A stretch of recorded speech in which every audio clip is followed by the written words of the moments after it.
L'agriculture de conservation de sol, c'est vraiment très prometteur et c'est pas une idée un peu utopiste tout ça, c'est compétitif et c'est en train de passer à grande échelle. Pour des aspects réglementaires, par exemple, on pousse de plus en plus les agriculteurs réglementairement à maintenir leur sol couvert en permanence toute l'année par des couvertures végétales. Entre une récolte et le semis suivant, des intercultures qui continuent de couvrir le sol, de limiter son érosion, de fournir de la matière organique au sol, de fournir des engrais verts, etc., etc. C'est un des 3 piliers de l'agriculture de conservation de sol. Un autre pilier, c'est la limitation, voire la suppression totale du travail du sol, le labour. Et le 3e, c'est la diversification des cultures, l'allongement des rotations. Bon, beaucoup de documentation sur ces sujets.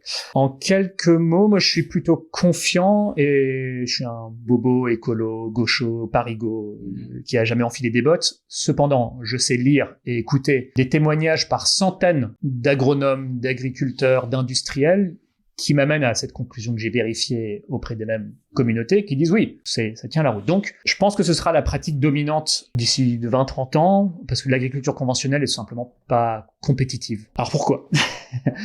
Faisons une bête équation coût et bénéfice. Bon. Côté coût, il faut pour l'ACS investir un peu dans des machines, un semoir. Il y a des charges opérationnelles un peu supérieures pour acheter les semences, pour les intercultures. Pour le reste, c'est tout bénef. C'est moins de dépenses de carburant, car pas de travail du sol, moins de dépenses en engrais chimiques, parce que la biologie, l'activité biologique du sol, par exemple les vers de terre qui donnent de la fertilité, les engrais verts, moins de dépenses de pesticides, hormis le glyphosate, qui est nécessaire pour désherber, et qui peut être utilisé de manière raisonnée à 1 litre par hectare.